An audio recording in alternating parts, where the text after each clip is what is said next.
2। आज बात करते हैं कैंसर के लिए जो ट्यूमर होती है उनके मार्कर, क्योंकि कई बार बॉडी में कई जगह ट्यूमर बदल जाते हैं, ट्यूमर पैदा हो जाते हैं और एबनॉर्मल हो जाते हैं। तो बॉडी के अंदर बाहर से भी हम लोग ट्यूमर मार्करों के ऐसे जांचें होती है ब्लड के माध्यम से, जिससे हम पता लगा देते हैं। प्राकृतिक चिकित्सा तो देख करके विजुलाइज करके भी पता लगा लेती है, लेकिन अगर हम और साइंटिफिक या लैब का सहारा लेते हैं तो उसमें भी हम लोग 5-6 तरह के ट्यूमर मार्कर होते हैं, उनकी हम लोग ब्लड के माध्यम से सैंपलिंग लेकर के और ये पता लगाने का प्रयास करते हैं कि कौन से पार्ट में हमारी एबनॉर्मलिटी शुरू हुई है। तो मैंने जैसे लिखा है ट्यूमर मार्कर अल्फा फेटोप्रोटीन। यदि आपके बॉडी के अंदर एक टेस्ट कराना चाहें अल्फा फेटोप्रोटीन, तो ये टेस्ट कराने के माध्यम से भी हमको पता लगता है कि हमारे कैंसर के पार्ट में यानी प्रोटीन वाले पार्ट जो होते हैं उनसे हमको क्या क्या तकलीफ होने वाली है। और फेटोप्रोटीन अगर बढ़ रहा है तो हमारे शरीर के अंदर चाहे लीवर है चाहे कहीं पार्ट में हमारे एबनॉर्मलिटी शुरू हो गई।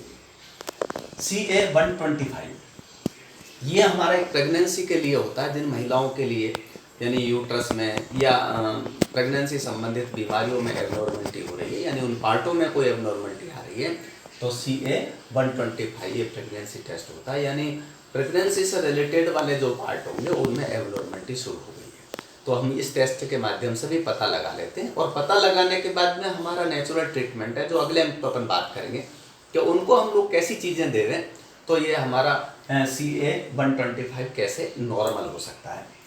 फिर आता है 153, ये ब्रेस्ट कैंसर के लिए हम लोग कहते हैं। जैसे कभी कभी ब्रेस्ट में किसी को दर्द होता है, गांठ बन जाती है, पेन लगातार रहने लगता है, ये पीरियड के समय में आता है, गांठ बहुत ज़्यादा बढ़ने लगती है और उसका पता नहीं लग पाता है कि हमको लंबे समय तक चल रहा है, तो हम ये टेस्ट CA-153 ब्रेस्ट कैंसर के लिए हम लोग चेक करके उसका उसी हिसाब से ट्रीटमेंट शुरू कर सकते हैं। नेचुरल ट्रीटमेंट अपन बात कर रहे हैं, नेचुरल घरेलू और हमारे जो अपने बस में है वो ट्रीटमेंट की। फिर बात करते हैं CA-199 जो पैनक्रियाज के लिए किया जाता है। जैसे पैनक्रियाज जो लीवर का पास में पार्ट होता है, पैनक्रियाज के टेस्ट के लिए। फिर CEA ये आंतों के लिए होता है, रेक्टम के लिए होता है, कभी कभी आंतों में एबनॉर्मलिटी होती है तो हम लोग CEA ये टेस्ट करके भी मालूम कर सकते हैं और इसके बाद हम लोग ट्रीटमेंट शुरू करते हैं। SCS ह्यूमन क्रोनिक गोनोट्रोपिक हार्मोन्स होता है, जो गोनाड्स ग्लैंड होती है, जो सेक्सुअल ग्लैंड कहते हैं हमारी, उनके लिए हम लोग ये टेस्ट करा करके भी मालूम कर लेते हैं। जैसे पुरुषों का टेस्ट है या महिलाओं के लिए टेस्ट है, हार्मोन से रिलेटेड टेस्ट हम लोग इसको मालूम करें। फिर एक और पुरुषों के लिए PSA टेस्ट होता है जिसको प्रोस्टेट कैंसर के लिए हम लोग यूज करते हैं। इनके सबके एक पैमाने होते हैं, उस पैमाने के माध्यम से हम हाई और लो का पता लगा लेते हैं, उसके बाद में हम लोग ट्रीटमेंट कर सकते हैं।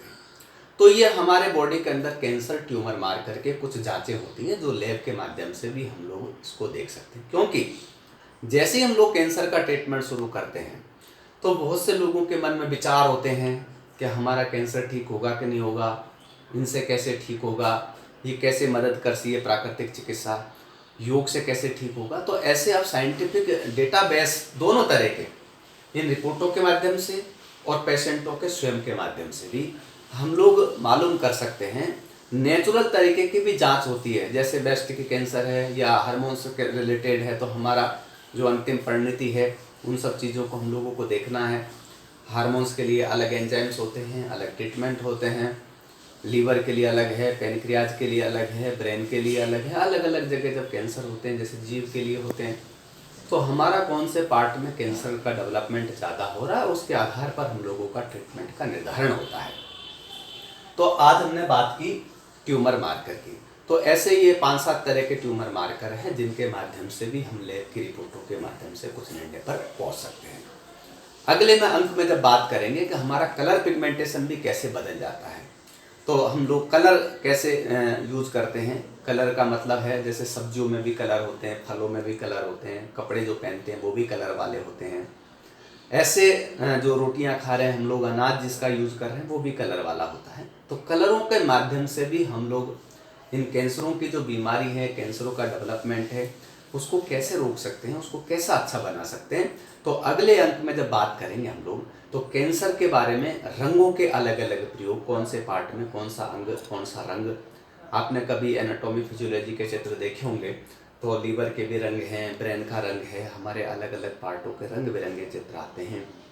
जैसे रक्त का है, रक्त में लाल भी होता है, सफ़ेद भी होता है। ऐसे सब चीज़ों के, जैसे नाखून है, बाल हैं, ये सब रंगीन दुनिया हमारी है। ग्रहों का प्रभाव भी आप देखते होंगे कभी रंग के हिसाब से, कौन सा ग्रह सफ़ेद रंग को लेता है, कौन काला को लेता है, कौन पीले को लेता है। तो ये रंगों की चिकित्सा भी बड़ी विचित्र चिकित्सा है। तो हमारे शरीर में जब रंगों की कमी हो जाती है, यानी उस रंग का जो फल है, सब्जियां हैं, रेगुलरिटी से हम लोग यूज नहीं कर पाते हैं, तो वो भी हमारे शरीर में बीमारियों को बढ़ा देता है। या बहुत से लोग ऐसे हैं जो एक ही रंग का रंग में रंग जाते हैं, तो वो दूसरे पार्टों के रंग को कम कर देता है। तो इसलिए जैसे अनार है बिल्कुल लाल होता है, तो रक्त से संबंधित बीमारियों में हम अनार का प्रयोग करते हैं। गाजर है, टमाटर है, सेब है, बैंगन है, ये सब रंगीन दुनिया है। तो रंगीन दुनिया का भी चिकित्सा के माध्यम से हम लोग उपयोग कर सकते हैं। तो वो अगले अंक में बात करेंगे कि हमारे बॉडी को कौन सा रंग अच्छा है। ग्रहों और नक्षत्रों को भी ये प्रभाव जो रंग वाला होता है, आप लोगों को कभी सुना होगा, जैसे शनि की दशा चल रही है, राहु की दशा चल रही है, उनमें भी थोड़ा सा रंगों का प्रभाव अलग अलग होता है। तो कैंसर के या बॉडी के परिप्रेक्ष्य में अगले अंक में बात करते हैं रंगों का प्रभाव। धन्यवाद।